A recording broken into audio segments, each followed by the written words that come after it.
ദൈവനാമത്തിന് മഹത്വമുണ്ടാകട്ടെ. എന്നെ ശ്രവിക്കുന്ന എല്ലാ മാന്യ ശ്രോതാക്കൾക്കും വേഗം വരുന്ന കർത്താവായ യേശുക്രിസ്തുവിൻ്റെ നിസ്തുല്യ നാമത്തിൽ എൻ്റെ സ്നേഹവന്ദനം അറിയിച്ചുകൊള്ളുന്നു.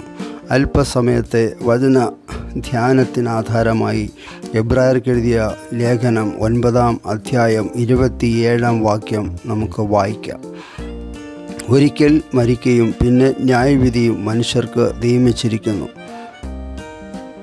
ദൈവത്തിന് സ്തോത്രം. ഈ വചനങ്ങളിൽ കൂടി ദൈവം നമ്മോട് സംസാരിക്കുമാറാകട്ടെ.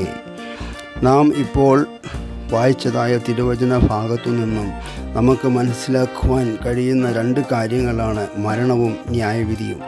ഈ 2 കാര്യങ്ങൾ ദൈവം മനുഷ്യനു വേണ്ടി നിയമിച്ചിരിക്കുകയാണ്. നാം എത്ര ശ്രമിച്ചാലും ഈ നിയമനത്തിൽ നിന്ന് ഒഴിഞ്ഞു മാറുവാൻ ആർക്കും സാധ്യമല്ല. എന്നാൽ കർത്താവായ യേശുവിനെ സ്വന്തം രക്ഷിതാവായി ഹൃദയത്തിൽ സ്വീകരിച്ച് പാപമോചനം പ്രാപിച്ച ഒരു വ്യക്തിയെ സംബന്ധിച്ച് ഇത് യാതൊരു വിധത്തിലും ഭയമോ ഭാരമോ ഉളവാക്കുന്ന കാര്യമല്ല. ഒരു വ്യക്തി മാനസാന്തരപ്പെടുമ്പോൾ അഥവാ രക്ഷിക്കപ്പെടുമ്പോൾ ആ വ്യക്തിയുടെ പേര് സ്വർഗത്തിൽ ജീവൻ്റെ പുസ്തകത്തിൽ എഴുതുന്നു.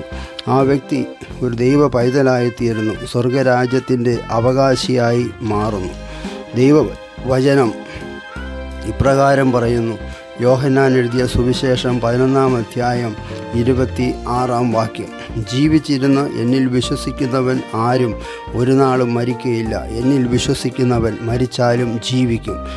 വെളിപ്പാട് പുസ്തകം 20-ാം അധ്യായം 15-ാം വാക്യത്തിൽ ഇപ്രകാരം പറയുന്നു. ജീവപുസ്തകത്തിൽ പേരെഴുതി കാണാത്ത ഏവനെയും തീപ്പൊയ്കയിൽ തള്ളിയിടും.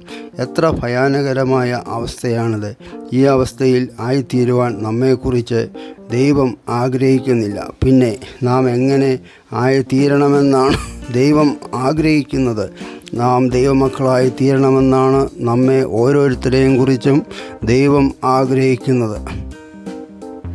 റോമർക്കെഴുതിയ ലേഖനം 10-ാം അധ്യായം 9-10 വാക്യങ്ങൾ ഇപ്രകാരം പറയുന്നു. യേശുവിനെ കർത്താവെന്ന് വായ്കൊണ്ട് ഏറ്റു പറയുകയും ദൈവം അവനെ മരിച്ചവരിൽ നിന്ന് ഉയർത്തെഴുന്നേൽപ്പിച്ചു എന്ന് ഹൃദയം കൊണ്ട് വിശ്വസിക്കുകയും ചെയ്താൽ നീ രക്ഷിക്കപ്പെടും. ഹൃദയം കൊണ്ട് നീതിക്കായി വിശ്വസിക്കുകയും വായ്കൊണ്ട് രക്ഷയ്ക്കായി ഏറ്റുപറയുകയും ചെയ്യുന്നു. എന്നെ ശ്രവിച്ചുകൊണ്ടിരിക്കുന്ന വ്യക്തിജീവിതങ്ങളെ, നിങ്ങൾ ഇപ്രകാരം ഒരു തീരുമാനം എടുത്തിട്ടുണ്ടോ? അല്ല, നിങ്ങൾക്ക് ഇങ്ങനെ ഒരു തീരുമാനമെടുക്കുവാൻ ആഗ്രഹമുണ്ടോ? നിങ്ങളുടെ പേര് ഏതുമായിക്കൊള്ളട്ടെ, നിങ്ങളുടെ ജോലി എന്തുമായിക്കൊള്ളട്ടെ, നിങ്ങളുടെ കുടുംബ പശ്ചാത്തലം ഏതുമായിക്കൊള്ളട്ടെ, ഇപ്പോൾ നിങ്ങളായിരിക്കുന്ന സ്ഥാനത്ത് നിന്നുകൊണ്ട് മുട്ടുകളെ മടക്കി തലകളെ വണക്കി പ്രാർത്ഥിക്കുക. യേശുവേ, ഞാനൊരു പാപിയാണ്. എൻ്റെ ഹൃദയ കവാടം ഞാൻ നിനക്കായി തുറന്നു തരുന്നു. എൻ്റെ ഹൃദയത്തിൽ അങ്ങ് കടന്നു വരണം. ഇന്നു മുതൽ അങ്ങയുടെ മകനായി അല്ലെങ്കിൽ മകളായി ജീവിക്കുവാൻ ഞാൻ ആഗ്രഹിക്കുന്നു. തിരുവചന പ്രകാരം ഞാൻ ജീവിച്ച് ദൈവത്തിലായി മുന്നോട്ട് പോകുവാൻ ഞാൻ ആഗ്രഹിക്കുന്നു. തിരുവചനം ഇപ്രകാരം പറയുന്നു. ഇപ്പോഴാകുന്നു രക്ഷാദിവസം, ഇപ്പോഴാകുന്നു സുപ്രസാദകാലം.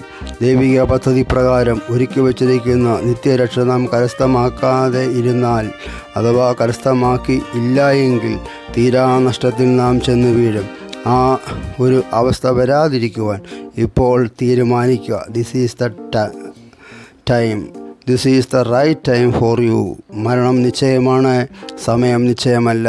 നാളെ നമുക്കെന്ത് സംഭവിക്കുമെന്ന് നാം ആരും അറിയുന്നില്ല. അല്ല, അടുത്ത നിമിഷം നമുക്ക് എന്ത് സംഭവിക്കുമെന്ന് നാം ആരും അറിയുന്നില്ല.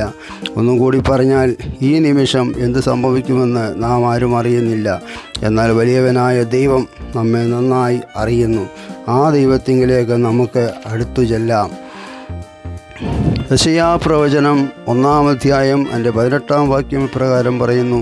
വരുവിൻ, നമുക്ക് തമ്മിൽ വാദിക്കാം. നിങ്ങളുടെ പാവങ്ങൾ കടും ചുമപ്പായിരുന്നാലും ഹിമം പോലെ വെളുക്കും, രക്താംബരം പോലെ ചുമപ്പായിരുന്നാലും പഞ്ഞി പോലെ ആയിത്തീരും. ഞാൻ എൻ്റെ വാക്കുകൾക്ക് ഇവിടെ വിരാമം കുറിക്കുകയാണ്. നിങ്ങൾ എവിടെ ആയിരിക്കുന്നു, എന്ത് ആയിത്തീരും എന്ന് നാം ആരും അറിയുന്നില്ല.